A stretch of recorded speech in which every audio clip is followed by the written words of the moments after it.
The power of no.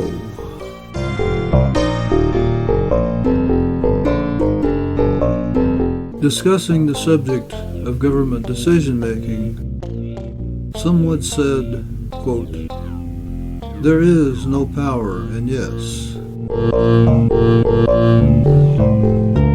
If a government official says yes a lot, he's severely limiting his opportunity to receive bribes. To me, that explains a lot about government behavior. That's why, in totalitarian societies, everything is illegal, but officials are bribable.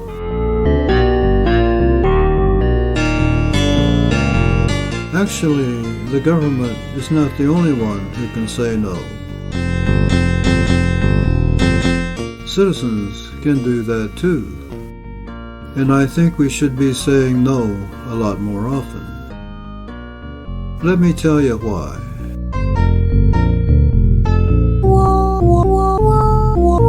Suppose for a minute that everyone suddenly got the, quote, legal right to say no, and they started actually saying no. The income of the average citizen would pretty much just about double immediately.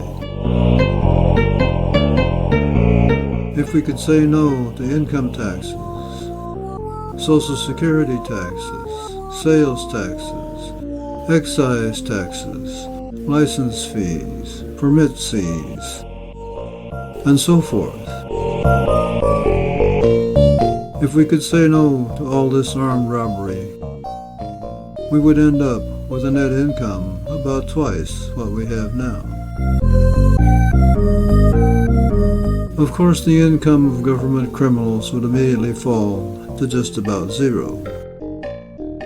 But it wouldn't be hard for them to get an honest income by actually working for a living.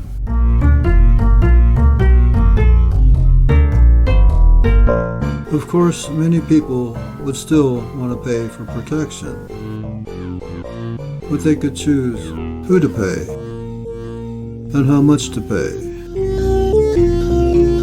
I think around 90% of the government income is devoted to maintaining the terrorist apparatus that is needed to keep the tax, graft, and corruption scam going.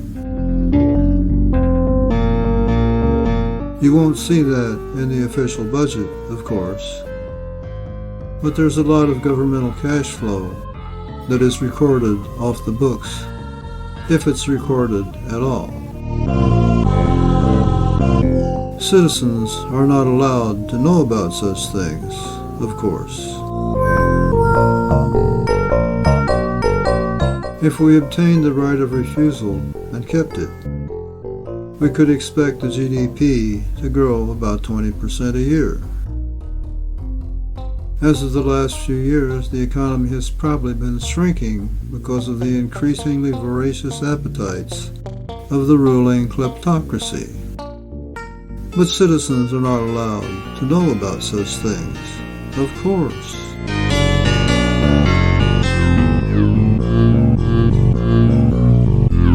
If we could maintain the right of refusal for 10 years, and if we could maintain a 20% growth rate at the end of 10 years, our economy would be 6 times larger than it is now. If the average income is now $50,000 and it doubled to $100,000, then at the end of 10 years of 20% growth, the average income would be 600,000 real, non-inflated dollars. I'm not the only one saying things like this. Catherine Austin Fitts is an ex-HUD official and all-around smart lady. She hired an analyst to figure out the growth rates in a scenario like this. He came back with numbers she thought were far too optimistic.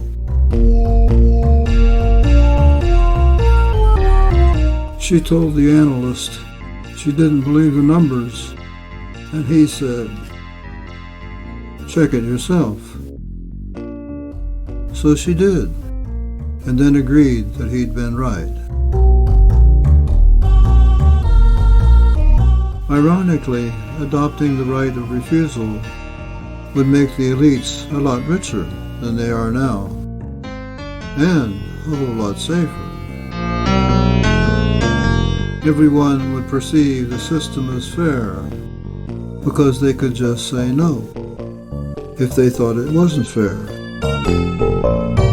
Maybe we can actually convince our rulers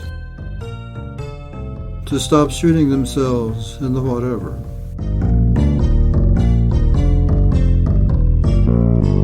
Of course, that would all require a complete reform of our governance. Can we form institutions that fight authoritarian crime but are funded by voluntary contributions? Actually, we already have organizations that almost fulfill that role. They're called churches. But there are some challenges. Many of the churches are polluted with authoritarian ideology. We have Christian soldiers marching as to war. Religious figures are often described in authoritarian terms. The churches do not stand up against the crimes of the state as much as they could. Some churches even collude with the state. Embracing the right of refusal could provide an ideological framework that could unite the churches and the charitable organizations and give them the power they need to stand up against the crimes of the state. Freedom works. Slavery sucks.